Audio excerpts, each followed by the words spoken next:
You're listening to an Airwave Media Podcast.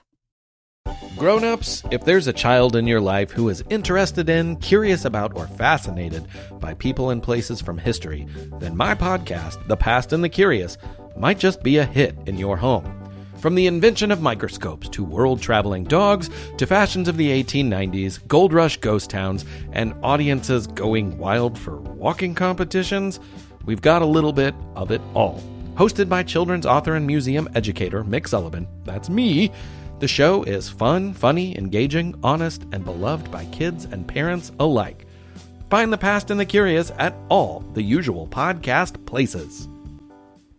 This episode is brought to you by our Patreon members. Thank you so much. And if you're not a member, consider joining.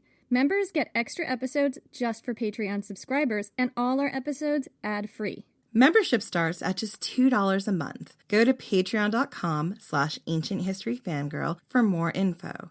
And as always, thanks for listening. Your family is definitely plotting to kill you and dismember your corpse.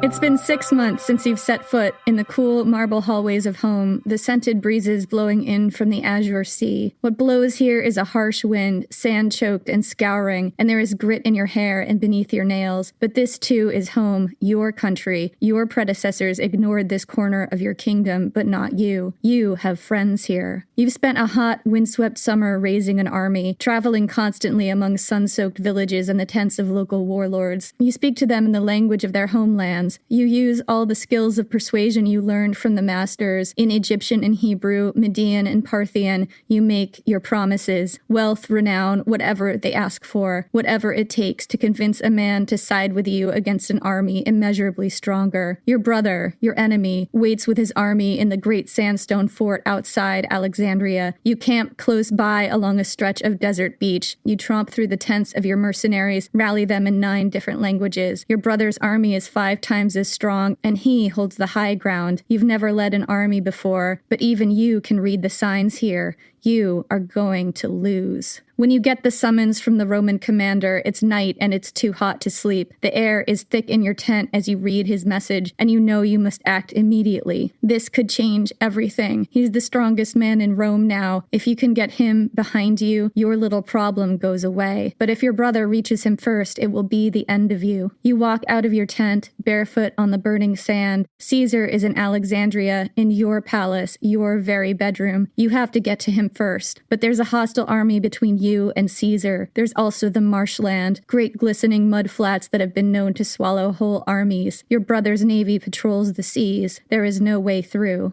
Then you see it. The moon glinting off the surface of the Nile, off in the distance but close enough. You know if you get to Caesar, you can turn your skills on him, persuade him as you did the others, speak to him in his own language, the language of surprise. But first you must brave the river, evade the patrols, and slip past the barricades. You choose only one, a servant with a strong back. You explain the plan. You go quickly, steal a rowboat from shore under cover of night. There's an inch of brackish water in the bottom, and you lie down in it as he rose. Your people know you as a living goddess. Now you're hiding in a sack like a load of grain. For hours you listen to the slap of water on the rowboat's bottom. The Nile is the lifeblood of your country. Soon it will bring you to Caesar, to your last best chance. Or maybe imprisonment, an ignoble death. The die is cast. You can't say which way it will fall. Your brother has already sent Caesar the head of his enemy, an enemy you supported. Even if you reach him first, you cannot speak well of your chances. Still, you will not get other chances. Your father used to call you charming and smile upon you. Now your charm is all that's left to you. Soon you will find out whether it's enough.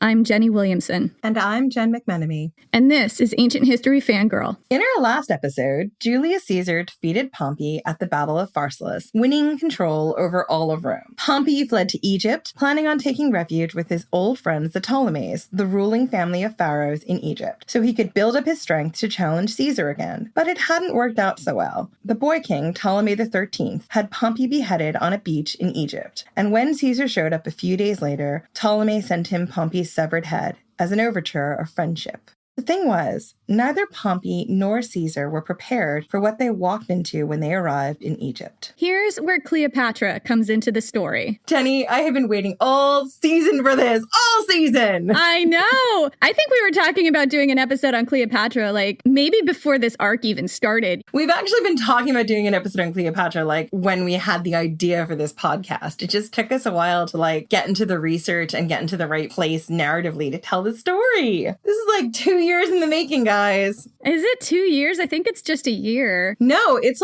2 years because we did research before we launched this podcast for almost a year before we launched the podcast. Yeah, I guess you're right. So we've been living with this for a long time. So here we are. Here's where Cleopatra comes into the story. The romance between Caesar and Cleopatra is one of the most epic that comes down to us from ancient times. But we can't tell you that story until you understand who Cleopatra was. And to understand Cleopatra, you have to understand the political element in which she swam. There were 3 defining rules to this element. The first was that the pharaohs of Egypt at this point in history, the Ptolemies, the ruling dynasty Cleopatra came from, weren't Egyptian. They were Greek. And to tell you how that happened, we have to go back roughly about 263 years before Cleopatra was born, to when Alexander the Great, in his quest to conquer the entire known world, captured Egypt and founded a city on the banks of the Nile. There was actually already a city there. It had been there for maybe 2,000 years before Alexander came. Its name was Rakotis, or that which was built up. Alexander gave a new name to the city, his own. He called it Alexandria, and then he left. The next time he came back, it was as a corpse. When Alexander died at the age of 32, he left an immense power vacuum. His strongest generals warred over his kingdom like wolves over a steaming carcass. And this became known as the War of the Diadochi, which I didn't know, and I'm just putting in here for people who don't know because you reference it a lot. The War of the Diadochi is totally getting covered in this podcast at some point because it's a giant tire fire. It is, and it's incredible, and I just did not understand what it was until we started this podcast, so I'm just throwing this in there because we say it a lot. It's also a great place for elephant battles. It'll be elephants everywhere, wall-to-wall elephants. I promise that when we record that elephant battle, I will drink like a war elephant. Human gall cocktails all around. Maybe vegan human gall cocktail. You can't have a human gall cocktail without the human gall, Jen. Oh, maybe I'm not going to have a human gall cocktail this time, but we'll see. Anyway, one of the strongest, Ptolemy, a Macedonian Greek, decided Egypt was going to be his part of Alexander's empire, and he brought Alexander's body back to Alexandria for burial. The Greek general Ptolemy inserted himself into Egypt's ancient system of pharaohs and founded a dynasty that would last for approximately 300 years. All the male rulers took the name Ptolemy. The female descendants took one of 3 names: Berenice, Arsinoe, or Cleopatra. The second rule of Cleopatra's element: if you can't keep it in the pants, keep it in the family. Where have we seen this before? Oh my goodness, I'm getting Julian Claudian flashbacks. I know. Also, sub-rule: it's not your imagination. Your family is definitely plotting to kill you and dismember your corpse. The Ptolemies adopted the ancient Egyptian custom of royal incest. To keep the line pure, brother married sister and uncle married niece. Of 15 Ptolemaic marriages, 10 were brother-sister and 2 were uncle-niece. Where have we also heard this? I mean, Julian Claudians and also the Targaryens for all you Game of Thrones fans out there. I feel like this is the Targaryen family we're talking about here. We did the Starks and now we're into the Targaryens. I kind of want to do a whole arc on the Ptolemies, which would just be the tire fire. You could see it from space. Let us know in the comments if you want to see that arc. So the queens were often powerful in their own right, raised their own armies, and ruled jointly with their husbands. The ancient Romans were known for cutthroat intrigue. Here's why you want us to do an arc on the Ptolemies. But the Ptolemies took this to a whole new level. Marrying and murdering your family members was a blood sport that all the Ptolemies practiced. It's hard to find anyone in this family tree who didn't fuck, marry, and kill other people in their close family, including siblings, parents, uncles, nieces, and nephews. Everybody. This sounds like I need to know all of the stories yesterday. Well, here's one story. This is a little taster here. Cleopatra III, our Cleopatra's great aunt, and possibly also grandmother, family tree, circle, all that stuff. It's like not even a circle. What's more circular than a circle? I mean, a perfect circle is the most circle you can get.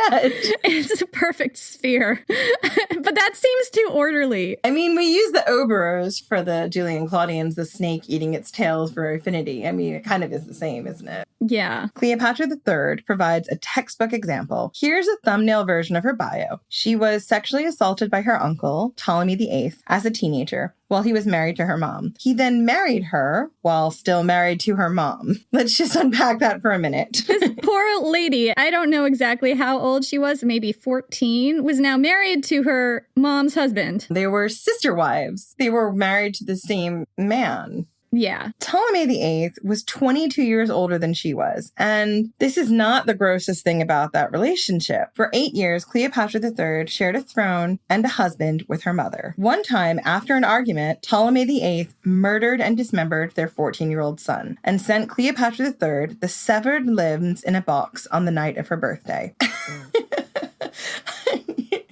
Can we talk about like how you actually have an actual argument with a person that doesn't involve dismemberment, please? Maybe this is just how they communicate in severed limbs. Some people's love language is touch. Some people's love language is, I don't know, compliments. No one's love language is severed limbs. I mean, I think that the Ptolemies would disagree. I think they'd be like, actually, this is how we do it, okay? And it works for us. And now our 14-year-old son is in a box with his limb severed, and that's fine. Rarely am I ever speechless. I'm going to continue the story and mull on this. The Ptolemies have left Jen speechless. Whew. After her husband's death, Cleopatra III ruled with her other son, Ptolemy X.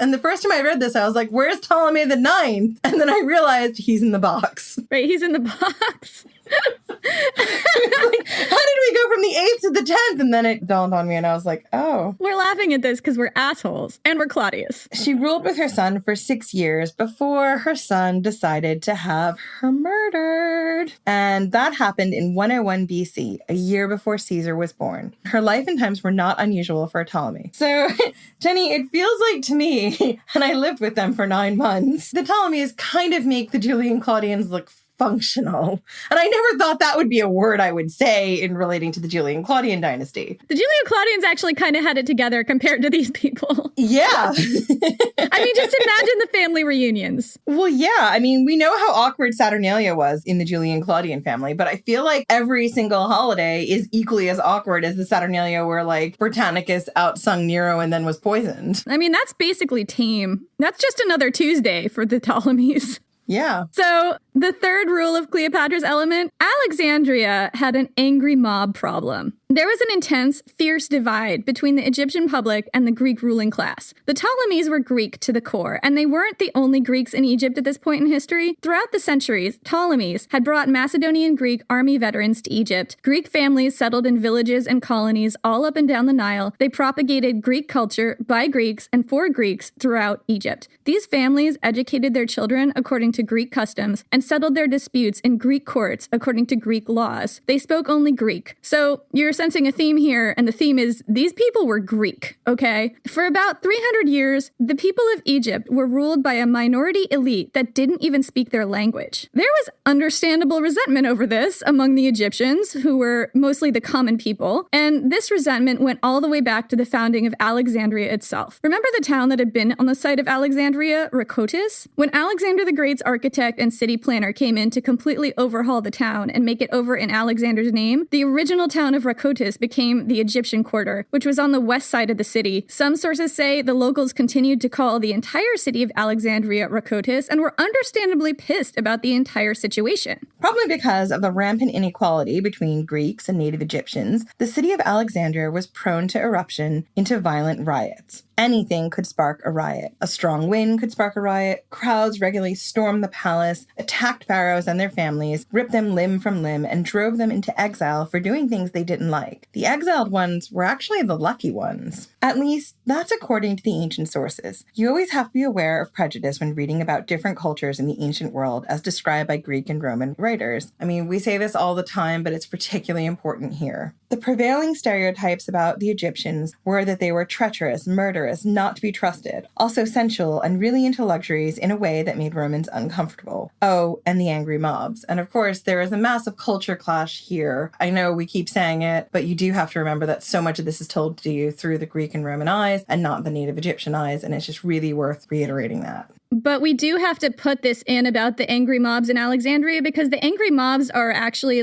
they're one of the strong personalities in the coming story that we can't really tell this story without them. So we have to have that in here, but we also have to just flag that this is coming from the ancient Greek and Roman view. But I think there's reason to believe some of these accounts of volatility in Alexandria, because this was a society where inequality was really extreme. It was worse even than Rome. The pharaohs were among the richest people in the known world, and the Egyptian commoners did not share in that wealth. They were also shut out of their own government. The Ptolemies did not have tribunes of the plebs. In a society where the pharaoh's word was law and the pharaoh and their families were considered gods, violent mob riots may have been the only way the common people of Alexandria could make their voices heard. So, if you believe the ancient writers, Alexandria's angry mob made Rome's angry mob look like the puppy bowl. Cassius Dio describes the scene in Alexandria as, quote, just one continuous revel, not a sweet or gentle revel either, but savage and harsh, a revel of dancers, whistlers, and murderers, all combined. Throughout the Ptolemies' 300-year reign, the angry mobs of Alexandria were a powerful political force of their own, and they exercised their power through extreme violence. Sometime around 80 BC, Ptolemy XI married his stepmother, also cousin and half-sister, because we can't. Because Ptolemies. Ptolemy's gonna Ptolemy. Ptolemy's just gonna Ptolemy. He became pharaoh, and then, just 19 days later, had his new sister-wife cousin murdered. But she was popular with the Alexandrian public, and an angry mob dragged him out of the palace and hanged him in retaliation. He didn't last long. Well, no, don't murder your sister-wife cousin if she's popular with the people, because the people have power, and if they don't like what you're doing, they're going to take you out of your house, they're going to drag you into the streets, and then they're going to hang you. That's a good rule to live by if you're a Ptolemy. Ancient history fangirl rule. PSA. It's a long one, but you know. And really specific to this one situation, but still worth repeating. Anyway, then his cousin Ptolemy XII came onto the throne. This Ptolemy was nicknamed Aletes, the flutist, because he played the flute. He was Cleopatra's dad.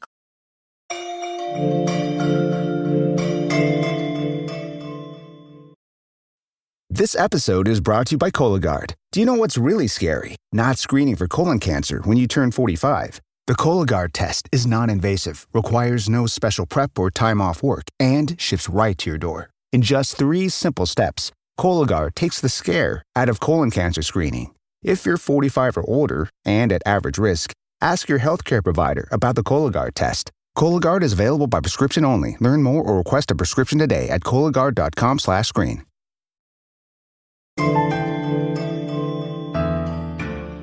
Cleopatra was born in 69 BC, 11 years after Aletes came onto the throne. She was the second oldest of 5 children. Her older sister was a Berenice. Her younger siblings included a sister, Arsinoe, and 2 brothers, both named... What was her name, Jenny? I mean, there's only one name in the name bucket if you're a guy. And it is? Ptolemy. How'd you guess that one? Superior guessing powers, I suppose. We don't know anything about Cleopatra's childhood. We can make some assumptions that she was born in a palace in Alexandria amidst unimaginable luxury, scented gardens, columned walkways, and works of art by ancient masters, as well as zoos of exotic animals like giraffes, pythons, and rhinoceroses. She would have been surrounded by a retinue of aristocratic children, and even as a child, she doubtless was expected to help entertain illustrious visitors, including foreign rulers, ambassadors, and some of the preeminent scholars in the world. And she would have been raised to understand from an early age that she was very special, a living goddess, in fact, descended from a long line of gods and goddesses destined to rule. Because here's the 4th rule of Cleopatra's element. Whereas kings were the devil in Rome, in Egypt, kings and queens were gods. There's absolutely no doubt that Cleopatra was extremely well educated, because Alexandria was one of the best places in the world at this time to get an education. Alexandria had a library.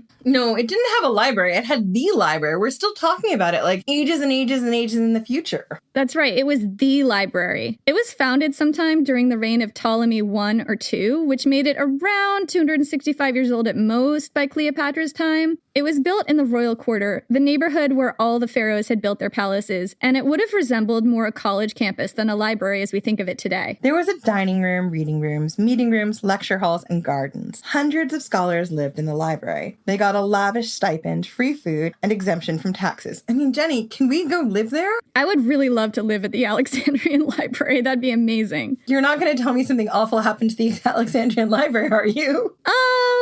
No spoilers. There were also scrolls, as many as 400,000 of them at one point. The scrolls were kept in individual cubbyholes that lined the walls. They were meticulously organized according to subject and in alphabetical order. I mean, this is like the original bookshelf goals, #shelfie. There weren't actual books like we know of books today. They were scrolls. #scrolly? Well, yeah, sure. The Greek Dr. Galen, who was born about 100 years after Cleopatra died, claimed that the Ptolemies were so passionate about collecting books that they ordered all ships that landed in the harbor of Alexandria to surrender any books they carried for copying. The librarians would keep the original and give the copies back to the sailors. Yeah, it was kind of a book tax. It was absolutely a book tax, and I'm kind of glad they did it, because I imagine there were some people in the ancient world who read scrolls the way Jenny Williamson reads books, in which case this was just a way of preserving the books, because Jenny Williamson does not read a book like a normal human. She destroys it. I guess I'm the book cucullant. You are! You word spasm all over books! Just don't lend her one. Just give it to her. You're never getting it back. And if you do, it'll be in 7 pieces. And you'll be like, how did a person even read this? Half the Aegean Sea will come with it. I can't even explain it. I tried to control my book reading destructive habits and I just can't. It's not within my power. So I just tell my friends, look, if you want to stay friends with me and want to keep liking me, don't lend me your books. Don't lend me your books. Just don't do it. No, just give them to her. It's what I do. Just do it. I'm like, here, this is yours now. If you want to give me a book, I won't say no, but you don't have to give me a book. Just make a recommendation and I'll just get the book myself and then we can still be friends. Or give it to her, because sometimes you'll make a recommendation, Song of Achilles, and it will take her 9 years to read it or something ridiculous. Maybe not 9 years, 5. It took me a while. Yeah, I have a long to-read list. Shame her by gifting her a physical book. Why does it have to come down to shaming me? The Ptolemies! Can we just bring it back to the Ptolemies? We're getting back to the Ptolemies now and their book tax. These were family murdering and killing and also marrying tire fire people who made the Julio-Claudians look functional and also really, really, really had a thing for books. I mean, you have to appreciate that. You absolutely do. And that's how the Library at Alexandria became known as the library of antiquity that we remember today. They were really good at preserving knowledge and stuff from the ancient world that have given us massive insights in the present. Yeah. Anyway, the Library of Alexandria and its sister institution, the Museum, a philosophical school, not a museum as you would think today. I think this is where the word museum comes from, but it wasn't like a museum. I think so. I haven't researched that, but I think so. So these two sister institutions attracted the best and brightest minds from all over the known world. Alexandria was a lighthouse for learning. Cleopatra was most likely tutored by its leading scholars in topics such as philosophy, oratory, literature, music, geometry, astronomy, and astrology, according to the extremely demanding Greek tradition. Under the watchful eye of illustrious tutors, Cleopatra would have learned the same techniques of rhetoric that Caesar learned, how to form an incisive argument, and how to stand, gesture, and modulate her tone to deliver it with riveting charisma, how to make use of her natural gifts of wit and subtlety, how to persuade. These skills would have come in just as useful one-on-one as they did in addressing a crowd, as Cleopatra was to find out later. But Cleopatra didn't just learn her charisma young, she also learned about the angry mob. When she was about 9 years old, her father personally tried and failed to intervene when a visiting Roman dignitary accidentally killed a cat. And the Alexandrian mob ripped him limb from limb. Please tell us why. There's actually a very good reason. Cats were sacred to the Egyptians, and if you killed a cat in Alexandria, a mob would gank you first and ask questions later, or maybe never. Diodorus tells us that if you were walking around the city of Alexandria and you happened upon a deceased cat, you had to withdraw to a very great distance, swear on your life to everyone around you that you had found the animal already dead, and hope the mob believed you. And also, I can't blame them. They really, really cared about their community cats, and that's admirable. Feral cats, otherwise known as community cats, are an important part of our community, and we should learn to live with them side by side peacefully. Not long after, when Cleopatra was 11, she and her dad almost faced the same fate as that Roman dignitary, and luckily it was not cat-related. No cats were harmed in the following paragraph. That was the year the Romans tried to extort an exorbitant amount of money from Cleopatra's uncle, the aptly named Ptolemy of Cyprus, who ruled the island of Cyprus. It's like just what it says on the tin. Ptolemy of Cyprus committed suicide rather than pay up, and the Romans annexed Cyprus, made off with the uncle's stuff, and paraded it through the streets of Rome. In Alexandria, Auletes stayed silent. He did not stand up to Rome, and this really pissed off the Alexandrians because they despised the Romans. And if there was one thing 100% sure to put them in a rioting kind of mood, it was their own pharaohs getting too nice and cozy with the Romans. Violent riots rocked the streets, and Auletes had to flee to Rome, barely escaping with his life. He took 11-year-old Cleopatra with him. When he got to Rome, Auletes immediately started looking around for a rich Roman ally to fund an army that would put him back on his throne. He borrowed enormous sums of money, putting himself massively in debt and embarking on a huge public relations campaign, plastering the Senate and Forum in flyers, proclaiming his right to rule. And also all the injustices he'd suffered, that kind of thing. He really played that up. I want to imagine him with ancient world badges and lollipops and sweets being like, hey, vote for me. I mean, that was actually kind of it. He was handing shit out. He was standing on street corners declaiming to everyone how he had been totally unjustly treated by his own people. He was really working it.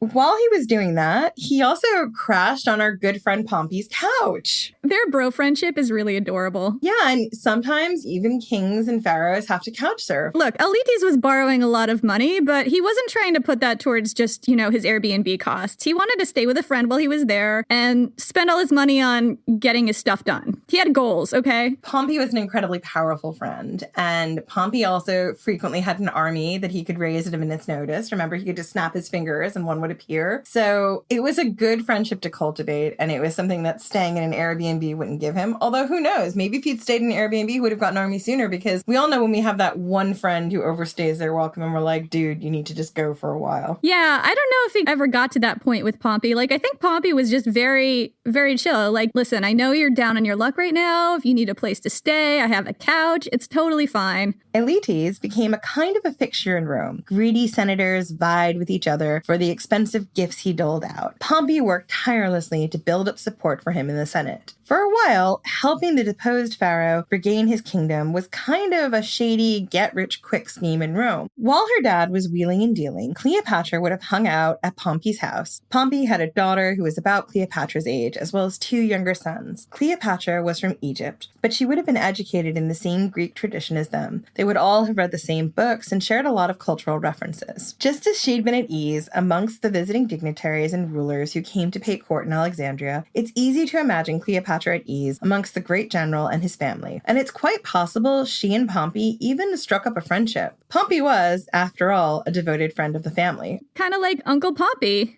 Except not like that. Except not like that. Not like a uncle who also marries his niece. Uncle Pompey is totally going to take you out for ice cream and not try to marry you. Because that's not Uncle Pompey style. Uncle Pompey, possibly at this point in time, is madly in love with his wife, or at least just good to his wife. Yeah, Uncle Pompey was a dude who was nice to his wife, and at this point he might have been married to Julia, who was Julius Caesar's daughter. I haven't double-checked the dates on that, but he was wildly in love with her, and he is not going to try and marry his honorary nieces, because that's terrible. Pompey was a lot of things, but that wasn't him. Well, he would have been super sweet. He would have, taken her on a tour of his... I don't know, what does Pompey do for fun?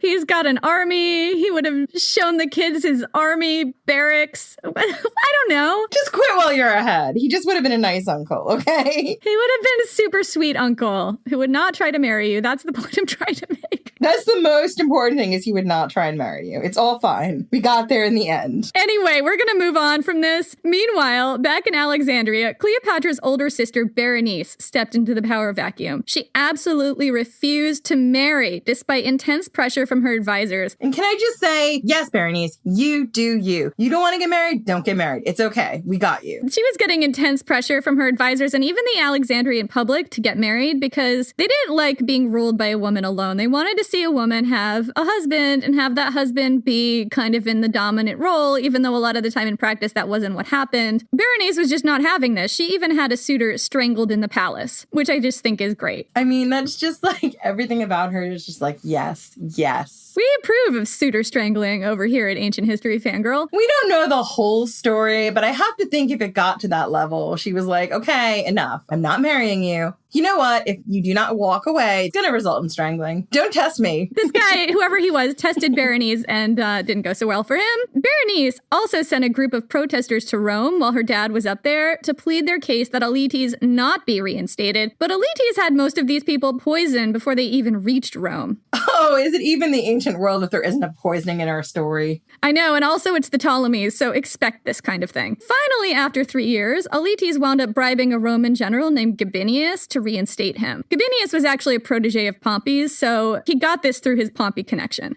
Gabinius marched into Egypt, wiped the floor with the Egyptian army, and put Aletes back in charge. One of the first things Aletes did was behead his suitor-strangling oldest daughter, Berenice. I can't imagine why he did that. I mean, it's kind of a bummer, though. She's cool. She's super cool, but there's no way he can handle having someone that cool and that powerful as a rival. I mean, she had ruled without him when he'd been deposed. She had to go. Right. Then he turned around and heavily taxed the Alexandrian populace who'd driven him out in the first place, forcing them to pay for the cost of his own reinstatement, which did not endear him to the Egyptian public. There were lessons in this for the young Cleopatra. During her formative years, she'd fled with her dad from a murderous mob of their own people, and then she'd watched her dad spend uncountable sums of money trying to buy friends and allies among the Romans so he could get his throne back. She'd also watched him coldly execute her older sister. From a young age, Cleopatra must have learned that safety was nowhere, not among her own people or her own family. However, if things got really bad, Rome could be a place to turn to, but not without a price. Aletes ruled for about 5 more years after he regained his throne, playing flute music the entire time. He was recording his greatest hits. He was experimenting with flute death metal. He was totally all about his style and his brand as a flautist. Flautist? Ooh. Do you think Pompey also played the flute? I imagine that if he didn't play the flute, he had a real respect for it. He might have played the lyre or something. I don't know. What would be something that Pompey would play? Definitely not the carnix. Those are all the ancient world instruments that I really know about. Rest in peace, carnixes. That's right. If Pompey played any instruments, maybe he and Aletes had a jam session going on. Do you think they had their own garage band? Pompey played the lyre and Aletes played the flute. And maybe when Julius Caesar came into town, he wasn't in a bad mood. He was lead vocals. Because he'd have to be lead vocals. There's no way he would play the drums or something. Oh no, Julius Caesar would be really good on lead vocals. And maybe when he wasn't in town, they got Cicero to come in. Can you imagine that's the rivalry between Julius Caesar and Cicero? It was over who got to be lead singer in Pompey's band. Cicero did not want to sing backup, okay? And Cato would sometimes just walk by, just barefoot in his dirty toga going, oh. He'd be on percussion. No, he wouldn't even be a part of it because he'd be like, this is such a waste of time. You could be spending this time defending the Republic. Spending time walking everywhere instead of riding a horse because that's how Cato got places. God, could you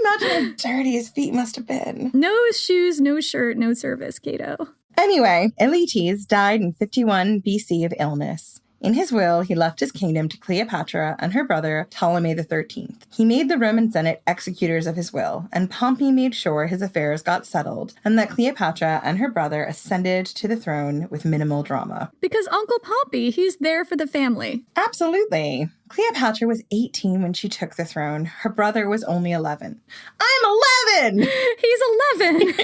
He's 11! He's a little kid. Cleopatra inherited a country in turmoil. There was widespread drought and famine. The annual flooding of the Nile had been lower than at any other point in history, which was bad for agriculture, and there was major unrest, much of it caused by a rogue garrison of Roman soldiers, left in Egypt by Gabinius, the Roman general who'd reinstated her dad. These were called the Gabiniani, and they had become a public menace. Remember how Pompey recognized one of his own veterans at the oars in his last rowboat ride? It was probably one of the Gabiniani who was actually the guy who was rowing Pompey across to meet the Ptolemies in Egypt. Her father also owed about 17.5 million drachmas to Rome, and Cleopatra inherited that debt because much like the Bank of Crassus or student loans, you just cannot die and, get rid of that debt. Thanks, Dad. But as a ruler, Cleopatra had some things going for her. One of those was her natural magnetism. All those rhetoric and public speaking lessons had paid off, honing her into a terrifically charismatic, persuasive person even at the age of 18. Today, Cleopatra is assumed to have been stunningly beautiful, but in her time, it was her wit and charm she was best known for. Stacy Schiff calls her, quote,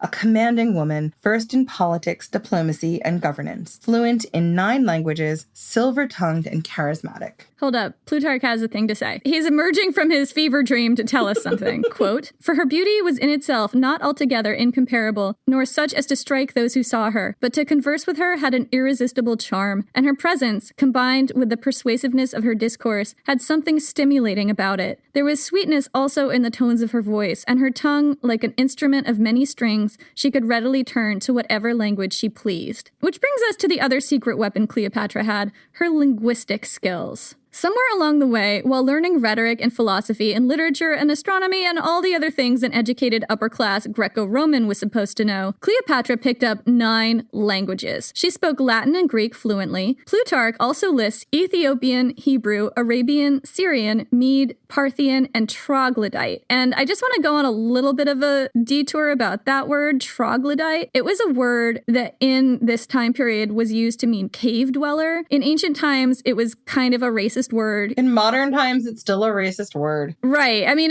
this is a racist word. They used it to refer to people living on the African coast of the Red Sea. I do not know if these were people who lived in caves or not, but that was the association. Some people think that this might have been a click language, which is a really cool thought. So it's fascinating to think that Cleopatra maybe spoke a click language. Who knows if that's true, but it's fun to speculate. But we know that she spoke ancient Egyptian, and this is one of the oldest recorded languages known to human existence, meaning it's one of the oldest languages we have writing for. Its earliest written sentence dates from 2690 BC. The oldest written sentences in ancient Greek and Latin date from the 8th and 7th centuries BC, so it's a lot older than those languages. It was very common in Cleopatra's time for the Egyptians to learn Greek. They tended to pick it up easily. But Greek speakers in Ptolemaic Egypt rarely tried to learn Egyptian. And this probably had to do with class as well as linguistic difficulty. It does make sense that that's probably the case because Egyptians who needed to interact with the upper class would have to learn their language, but the Greeks could just expect that all the people in Egypt would just learn their language. They didn't have a need to learn the language of the common people, which was Egyptian. And this is also one of those things where when we talk about rioting and stuff like that, you can see the dynamic here. You have a ruling class who isn't bothering to really learn anything about your culture, to learn your language. Yeah, everything is a powder keg. I mean, they just showed up one day and just decided that this was theirs now. They get your country. They get all your country's wealth. They're going to settle here. They're not even going to bother to learn your language, and you just have to suck it. I mean, it's colonialism. Yeah. Of all the Ptolemaic rulers, Cleopatra was the only one who bothered to learn the language of her people. She spoke 9 languages. I can barely speak English sometimes. I mean, as a person who tried in adulthood to learn French, and my French is still kind of shaky, like, it's an achievement learning another language. I mean, she might have learned some of these languages in childhood. We're not sure, but it's such an astonishing achievement to know that many languages.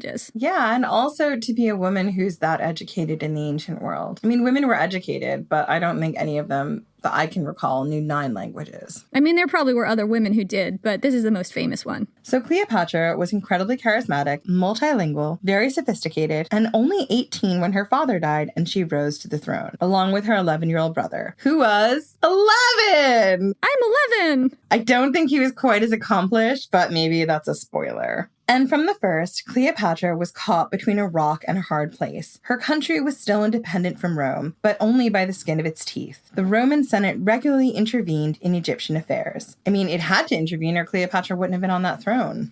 Yeah, exactly. That's basically how she got her throne, because Uncle Pompey set it up for her. Exactly. If Cleopatra didn't appease Rome, she faced the prospect of the Romans just invading and wresting the country from her hands. But the Alexandrian populace despised Rome, and they expressed their displeasure in violent terms. Remember, the reason Cleopatra and her dad had to flee their own country and crash on Uncle Pompey's couch was that her dad failed to stand up to Rome when the Romans seized control of Cyprus, and the angry mob drove them out of town. But the common people of Alexandria weren't the only people Cleopatra had to please. There were the Macedonian Greeks, the elite upper class whose interests and culture were totally separate from the Egyptian public. There were cliques of palace advisors and military leaders and the priestly class. And then there was her own family. All of these constituencies could turn stabby if they felt like their interests weren't being represented, and their interests frequently conflicted. This seems very familiar, Jenny. I can't quite put my finger on it. Do we know anyone else who had different constituencies who turned stabby? Let's ask our good friend Julius Caesar, shall we? Hold up. Julius Caesar has something to say. Everyone stop what you're doing and listen.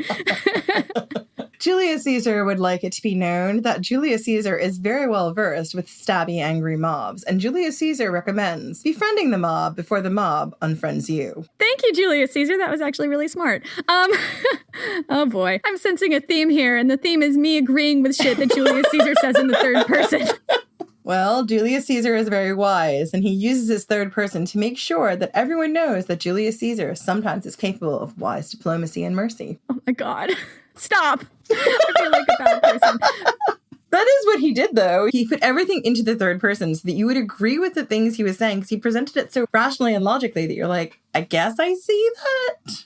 You can actually really see that in the commentaries, because if you read the commentaries, the POV viewpoint he's using is like detached third person. It takes all his emotion out of it. He states everything very simply and without any feelings, you know? So it's hard to get a sense of who Julius Caesar is unless you just take his actions into account. Like, he's not really infusing his personality into the commentaries. It's still there in what he does, you know? Like, especially I think you see him talking to his soldiers when they don't want to go see area vistas and other places like that. You see what this guy was like and how he operated on a one-to-one basis, but he really tried really hard to take himself out of the commentaries. Yeah, because he knew what he was doing was wrong, and he was trying to paint himself in a light where you could agree with it. From the first, Cleopatra signaled that she would be a populist. Who does this remind us of? It's on the tip of my tongue. One of her first acts as queen was to sail 600 miles upriver to Thebes to inaugurate a new Bacchus bull. The bull was part of a sacred cult to a war god named Montu and was believed to be the god's representative on Earth. The Bacchus bull had to be white with a black face, and each one lived about 20 years before being mummified. Displaying her talent for pageantry, Cleopatra assembled an immense floating procession of barges all the way up to the southern end, the upstream end of the Nile, to the area of Thebes, wearing an elaborate ceremonial costume because, yes. She really did it up for this. Well, yeah, I mean, that's part of being a populist, isn't it? It's the pageantry. The people loved her for it, too. Cleopatra presided over the ritual during the full moon amidst crowds of priests and pilgrims. The locals loved the pageantry, and they were thoroughly beguiled by their new queen. Cleopatra was supposed to be ruling jointly with her 11-year-old brother. I'm 11! This is going to happen a lot, guys. Her father may have even intended for them to marry, as this was pretty normal in this dynasty. There is no record that Cleopatra married her brother, but it's possible she did. There's a record, though, that months into her reign, she'd started to shunt him aside. Her dad died in March, and by August, Cleopatra was starting to be listed as sole ruler on official documents, and their coins showed her face alone. Like we said, during Cleopatra's reign, the Nile had a very low flood. The Nile was supposed to flood every year, and that was necessary for the crops in this region. A low flood was a disaster. It meant the priests couldn't perform the ritual sacrifices their gods required. It meant out in the villages, people were hungry. Some of them poured into Alexandria, which was ill-equipped to support them, while others turned to banditry. Violence was endemic, both in the city and outside of it. Drastic measures were called for. Cleopatra moved quickly, issuing an emergency decree to send wheat and dried vegetables north from the rural areas to feed the city. This was a calculated move. The city was where the most dangerous mobs and the most immediate threats were. Cleopatra issued the death sentence for those who resorted to banditry, and rewards for any who informed on them. She also offered financial incentives to encourage farmers to stay on their farms. From the first, Cleopatra showed a tendency to operate quickly, decisively, and without asking anyone for advice or permission. Who does that sound like? It's like it's on the tip of my tongue and I can't think of it. It's like someone that we've been talking about for months now. Smulius Beezer. Julius Caesar. Julius Caesar. That is so familiar. Why? Julius Fleaser. No, that's not right. I swear to God, it's like that name, but not like that name. All right, let's get back to Cleopatra. Maybe it'll come to us if we keep reading. And that became even more clear as Rome descended into civil war. And suddenly, Uncle Pompey was calling in favors. In 50 BC, about a year after Cleopatra took the throne, Bibulus sent his 2 sons to try to persuade the Gabinians, the Roman troops now living in Egypt and generally being a public menace, to return to Rome to fight for Pompey. But the Gabinians really did not like that suggestion. So much so that they tortured and murdered Bibulus' sons. Yeah, just for bringing it up. They really didn't want to hear this. Well, they were happy. They'd relocated. They were making a killing being assholes in this new city that they sort of were like, hey, we like the weather. We like being assholes. We're in this new place. Why would we move? Yeah, I know. So, this actually might have contributed to why the Egyptian public didn't like Romans, because the Gabinians were there just being professional assholes. I mean, there's nothing else for it. They were really just being jerks. It was their branding. Cleopatra acted immediately, having the perpetrators arrested and sent to Roman chains. The Gabinians were not so into this idea that some of them got to be arrested and sent to Roman chains. She did not talk this over with her advisors, and it pissed off her own army. Nobody liked that she just did this unilaterally without having a conversation with anyone about it. Who does this remind us of, Jen? Sounds like Julius Caesar? No, it's not an Iser sound. It's an Easer. I'm all confused now. I don't know who it could be. No, you're right. Julius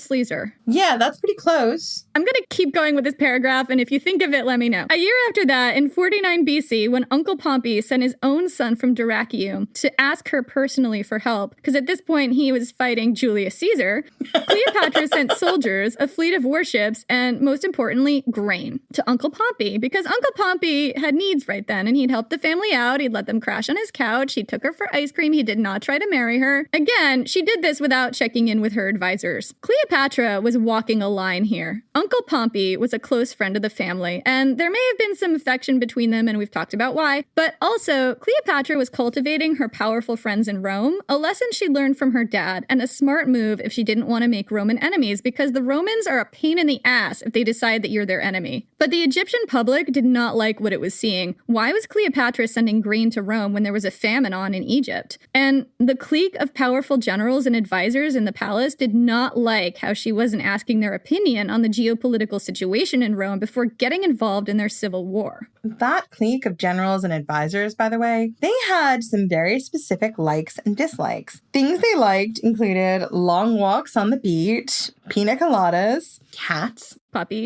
Puppies and kittens, because who doesn't like puppies and kittens? Don't be a monster. Also, cats are sacred animals. If you kill one in Alexandria, they will kill you. As they should. Elites' greatest hits flute album, because, I mean, who doesn't want to listen to that on repeat? I mean, Elites was a flute monster, okay? That's not the right way.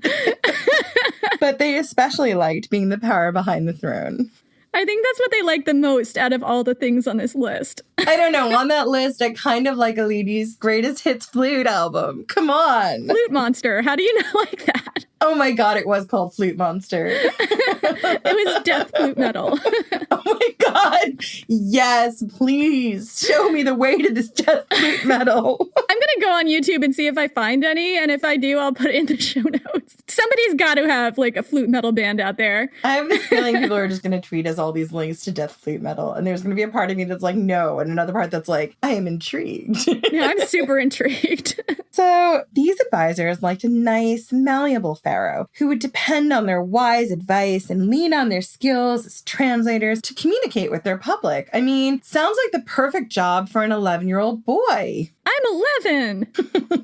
But Cleopatra didn't need to work through translators. She could speak the language of most visiting dignitaries and, most importantly, her own people. And she didn't need anyone's advice. These advisors did not like Cleopatra. Yeah, she was not on their list of likes. Well, she wasn't malleable. But she didn't need them to be the power behind the throne. She was her own power behind her own throne, and also in front of her own throne. She was both behind and in front of her own throne. First off, Cleopatra was a woman. Like, let's just get that out there. Which I guess would be fine as long as she fainted and fluttered her eyelashes and asked all her advisors to mansplain her own job to her all the time, because that would be, safe and would make them feel like they were needed. It's like, okay, if you're a powerful pharaoh and you're a dude, I guess they would still like to be the power behind the throne, but they could live with that. But a woman being a powerful pharaoh and not asking their advice was just a kick in the teeth to these people. But Cleopatra was decisive and competent and knew her own mind. They preferred the young Ptolemy, who was 11. I'm 11. He was male, young and malleable, and perfectly willing to let them rule through him while he played on his ancient world version of Xbox or, paintball or whatever. The key people in this clique, the Egyptian top general Achilles, the eunuch prime minister Pothianos, and Theodotus the tutor who'd told Cleopatra's little brother to kill Pompey. I was like, some A+ advice there, thanks. Forced Cleopatra out of her palace so they could put the young Ptolemy on the throne alone. Cleopatra had friends in Upper Egypt. That was where she had inaugurated the new Bacchus bull. And now she fled to them and started building up her own army among the local people. And you have to give Cleopatra credit here. We've seen how she was raised at the absolute pinnacle of luxury, but she would have been living a lot rougher in Upper Egypt, which was the southern end of the country, quite possibly in a tent or tramping around local villages and towns, building support among local warlords and mercenary groups in a dozen different languages. She might not have had access to money because she was a refugee from her own capital at this point. So she must have been very good at making all these people believe that allying with her, rather than the more powerful and legit palace faction, would pay off, because she was the underdog here. One thing's for sure, her excellent linguistic skills made a huge difference here because she could talk to the locals and persuade them. Cleopatra's in the middle of a civil war, and she's the underdog. Jenny, this sounds really, really familiar. Oh my God, who does this remind us of? It keeps coming up. It couldn't be like Julius Caesar, could it? I don't know what you're talking about. It's like you're speaking English, but the words I'm coming out of my mouth are not English? I just don't understand them, that's all. Anyway, meanwhile, Ptolemy's advisors assembled their own army, 20,000 strong. They marched to the fortress of Pelusium, by the sea, near what's now Port Said, just outside of Alexandria. Cleopatra camped east along the isolated desert coast on the Sinai Peninsula, and both armies prepared for war. It was high summer. The heat would have been intolerable, the air bristling with impending battle.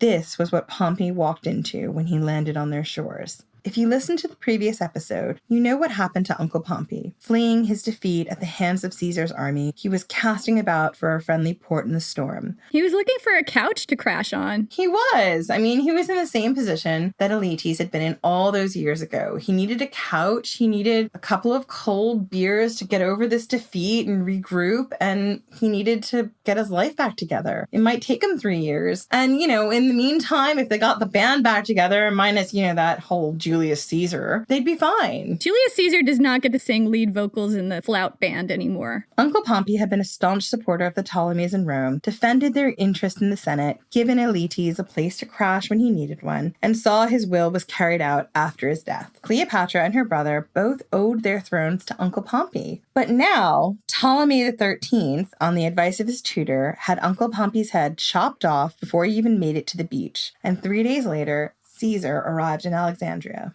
The thing about it is that Pompey was counting on some Ptolemies, and those people made the Julio-Claudians look functional. That's kind of a Ptolemy move, just like randomly chopping your ally's head off. It's just disappointing. Jen is very disappointed in Ptolemy XIII. I expected so much more. 3 years on my couch. What about the band? Well, the band will never get back together now. No, the band is done.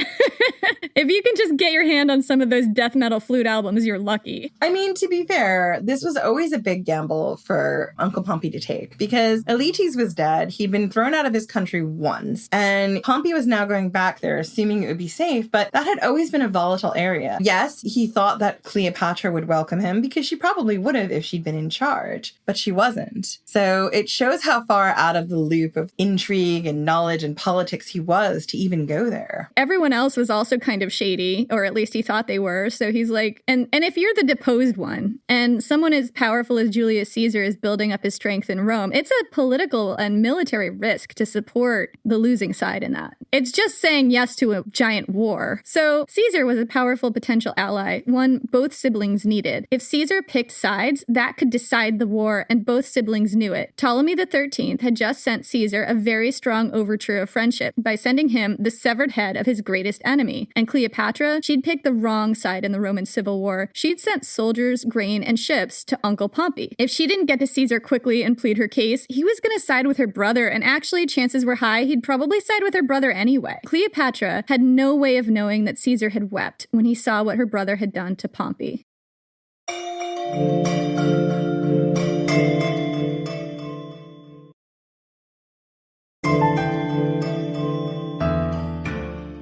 Caesar, the minute he arrived in Alexandria, he realized he'd stumbled into a civil war. Very astute, Caesar. Good job, Caesar. I'm very glad. Way to pay attention to your surroundings. Egypt wasn't a Roman province yet, but it was a major power in an area that was important to Rome. Rome got most of its grain from North Africa, and a destabilized Egypt threatened the grain supply. Plus, the Egyptian ruling family owed Rome a lot of money. It was in Rome's interests, in Caesar's interests, to make sure it stayed stable. So Caesar decided to stick around for a while. He was going to solve this little family dispute. I mean, he didn't really understand the Ptolemies. I know, solving this little family dispute among the Ptolemies, like, that's hilarious. Caesar, look, back away slowly.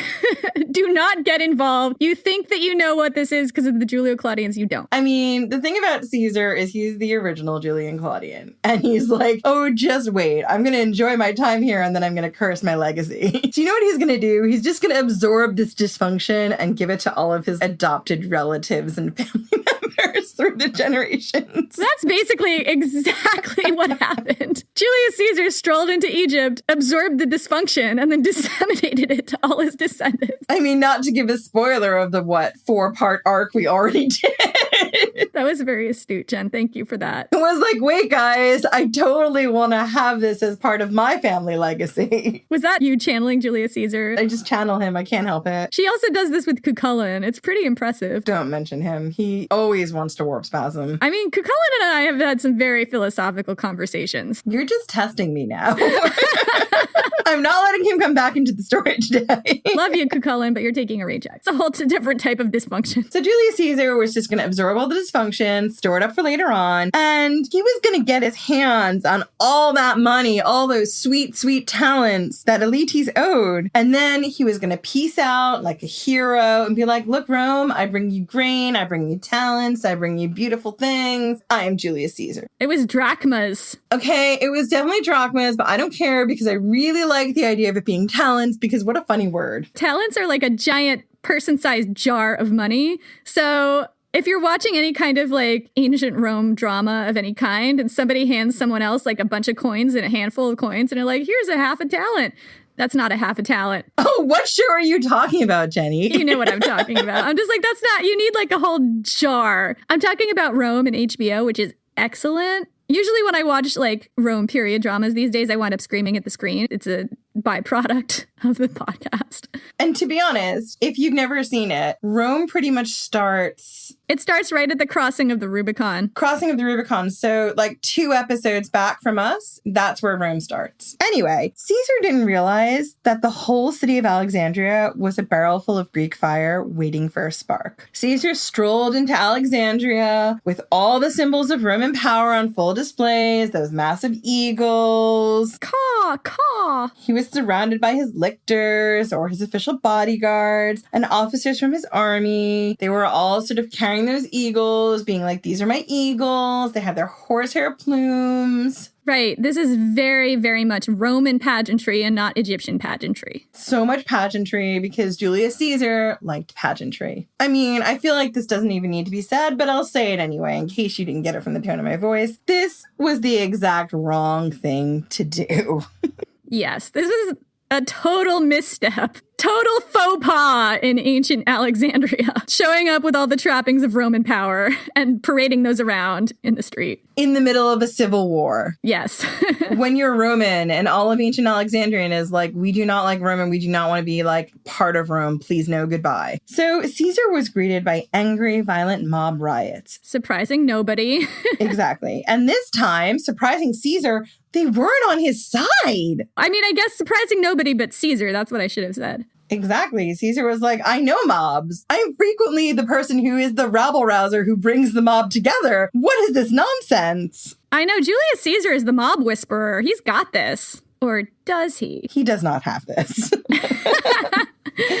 The Alexandrian mob was the one angry mob Julius Caesar couldn't sweet talk. The Egyptian populace did not want to become a Roman province. They didn't ask Caesar to show up and solve their problems. And as far as they were concerned, he could just butt right the fuck out. Go home, Caesar. No one wants any. Nobody asked you to show up. Look, nobody wants any Caesar. And unfortunately, much like Crassus, they're going to get more Caesar. Caesar fled through the streets of of Alexandria and blockaded himself in the palace as an angry mob congregated outside. Then he sent a summons to both siblings to come to him so he could straighten them both out. Cleopatra knew she had to get to Caesar before her brother did. Problem was, her brother's army was between her and Caesar. Also between Cleopatra and Caesar was a marshland teeming with mosquitoes and treacherous mudflats, and it had been known to swallow whole armies. And if you didn't get swallowed by the mudflats, the mosquitoes were really, really bad. Going through the marshes was a death sentence and also very uncomfortable. And she couldn't sail west because her brother's navy watched the seas. So here's what Cleopatra did. Taking only one retainer, one person, she embarked in a tiny one-person rowboat, not a robot.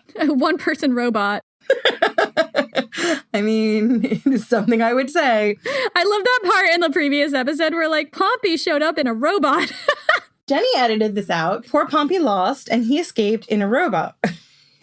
I'm doing it again, Jenny. He escaped in a rowboat. And for some reason, I could not say the word rowboat. It just kept coming out as robot. And I don't know if it's my accent. I edited it out because we have so many paragraphs that we basically reread every paragraph several times because we both stutter over everything. So yeah, much like moustaches, we can't say whether or not it will appear again in Ancient History Fangirl, but you know. There were robot rowboats in that episode, and you didn't see them. They were hidden, but they were definitely there behind the scenes. I don't know what the fuck happens with me. I just do it. It's genius. It's because I can't speak, and I don't know why I decided to do a podcast. She embarked in a rowboat down the River Nile, dodging customs agents and heavy traffic, guided by the light of the 350-foot-tall lighthouse at Pharos. At some point during that trip, Cleopatra lay down in the bottom of the boat inside a large hemp sack. Her servant rowed his boat right up below the palace walls, slung his mistress over his shoulder, and strolled into the palace, possibly through a side door, and right into the quarters Caesar had taken for himself. This meeting has captured our imaginations throughout history. Cleopatra has been depicted as emerging from her carpet in the famous movie Cleopatra with Elizabeth Taylor. It was a carpet, perfectly made up, dripping with gold and jewels and silks. Her eyeliner absolutely on point, but it's more likely she would have been dressed simply so as not to attract attention. Also, can we just stop for a minute? It's like high summer in Egypt and she's been chilling in a hemp sack. If she was wearing makeup, her face would not look on point. No, she wouldn't have had that really on point Egyptian eyeliner. It would have been best advised not wear eyeliner or mascara or anything that could run because it would have been really sweaty inside the sack. It would have been so sweaty. And I mean, I know this is maybe just me, but in the summer, I'm like, oh, is it even worth putting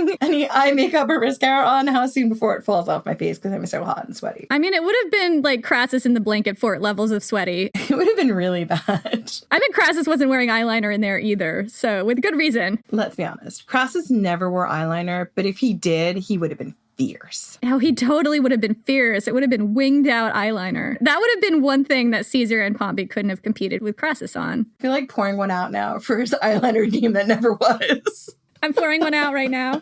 Anyway, back to what's happening here with Cleopatra. So Cleopatra is all rolled up in this hemp sack. She's super sweaty. She's not wearing eyeliner. She's dressed really simply because if she was stopped, she wouldn't want people to know she was Cleopatra because they might be like, hey, we've got Cleopatra and her brother wants her dead. We know what to do with that. Right. Also, though, like if people stopped the rowboat and found there was a person in a sack, like that is a little bit conspicuous also. So I don't know. Well, yeah, but she probably wasn't in a sack the entire time. No, she's probably sitting in the rowboat some of the time. Totally. And she probably looked like she was this guy's wife or sister or whatever. She looked very simple. And they were just out for a row up the Nile. Definitely not rowing. Oh, she is not helping him. She is like, I will not even fan you. We know who the servant and who the master is in this relationship. There's no equality in ancient Egypt, especially among the Macedonian Greeks and the Egyptians. Anyway, moving on. Stacy Schiff says she probably wore a sleeveless linen tunic, something very basic, with the only ornament being the white ribbon tied around her head and knotted at the back. This was the diadem, a symbol of Hellenistic royalty. We don't know exactly what went down during this meeting or what these two said to each other, but whatever it was, it must have been electric. Both Caesar and Cleopatra were enormously charismatic people. Julius Caesar was as legendary for his conquests in the bedroom as those on the battlefield, and he specialized in seducing Rome's most sophisticated aristocratic women. Cleopatra, meanwhile, who was 21 at this point, was already a promising stateswoman, an extreme multilingual genius with a talent for theater and more charm and charisma in her little finger that could be found in most small countries. I mean, swoon! I'm swooning.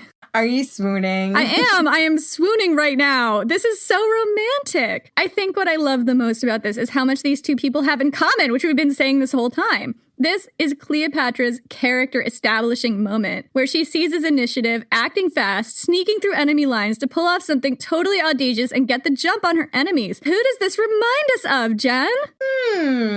Caesar loves this shit, right? Sneaking through enemy territory, wearing disguises, acting fast, decisively, getting the jump on his enemies. He has a collection of fake mustaches and everything. He loves this shit. Cleopatra signaled immediately that she was cut from the exact same cloth. She could not possibly have pulled off a better introduction. It's almost like she had the playbook and she got her hands on it when someone was coming through Alexandria and they had their book text. I mean, it's almost like she read the commentaries and knew her enemy or knew her target, knew her audience. Absolutely. And then I'm going to know everything about him. And then I'm just going to take all these like bits and pieces from his playbook and then I'm going to use those plays on him. I mean, it's freaking genius because you had to ask yourself, like, how much did she know about Julius Caesar going into this, and how much of this was deliberate, and was she introducing herself to him as somebody that he was gonna like immediately? Absolutely. And everything was right there for her to do just that. And it worked, because everything he did next, we can pretty much explain by the fact that Julius Caesar, the urbane, elegant Roman aristocrat and military commander at the height of his power, who had done and seen and lived through literally everything, had lost his ever-loving mind over the 20-year-old Egyptian queen. Swoon. That's it for this week. Tune in 2 weeks for the next installment in this series. And in the meantime, you can connect with us on social, on Twitter at Ancient Hist Fan, and on Instagram and Facebook at Ancient History Fangirl. And check out our Patreon. We've got a really exciting announcement for our Patreon that we mentioned at the beginning of this episode. Minisodes! We're at, I think, around $100 a month as of this recording. Once we get to $150 a month, we're going to start producing mini episodes, about 10 minutes long, just for our Patreon subscribers. These would deal with things we didn't get to cover in the episodes because there wasn't time. And we always have all these endless little rabbit holes that we could go down and we don't because we're trying to stick to a story. Jen, what do you want to do a mini-sode on? Yeah, I'd love to go into some of my tips and tricks for surviving mythology, like why you should always change the color of your sails when you're returning home. Otherwise, what happens to you? The thing is, the consequences for not following the tips and tricks usually mean death. Oh. Why, if you put a baby out for exposure, which we don't recommend you do, that baby definitely did not die and came back stronger than before. Right. It got raised by bears or wolves. Bears or wolves or shepherds, and will definitely destroy your city. There's definitely just a lot of animals and shepherds out there who are just dying to raise somebody's baby. You want to turn mean girl with Cicero. We all know this. We've known it for a while. I want to go back to middle school with Cicero and just read you guys the cattiest bits of Letters to Friends where he gossips about Julius Caesar and Cleopatra and all these people that we're getting to know over the course of this arc that we're doing. And also, I kind of want to read you the bits of the commentaries that are just really off the wall, like Julius Caesar gets high and hallucinates some animals in Gaul that definitely don't exist. There's always bits and pieces of research that we have to leave out that are really, really good, juicy stories. I would also really like to talk about the Battle of Winterfell and why that was a shit show. Yeah, if you guys want to hear us talk about why the Battle of Winterfell was kind of a shit show, then consider giving to our Patreon. Like, nobody else is doing that on the internet. Nobody else is us. Sometimes on minisodes, we might talk about things in pop culture and how they relate back to ancient history. Stuff that we don't have time to put into the episodes, but that we think you'll really enjoy. So that's kind of where we're at with this idea for minisodes. And if you'd like to see that and you want to help support that, check out the Ancient History Fangirl Patreon. There's a link to it on ancienthistoryfangirl.com, and consider joining at whatever level works best for you. And if you enjoyed the episode we just did, and if you like the podcast in general, know that it was brought to you by our Patreon members. We cannot thank you enough. Thank you.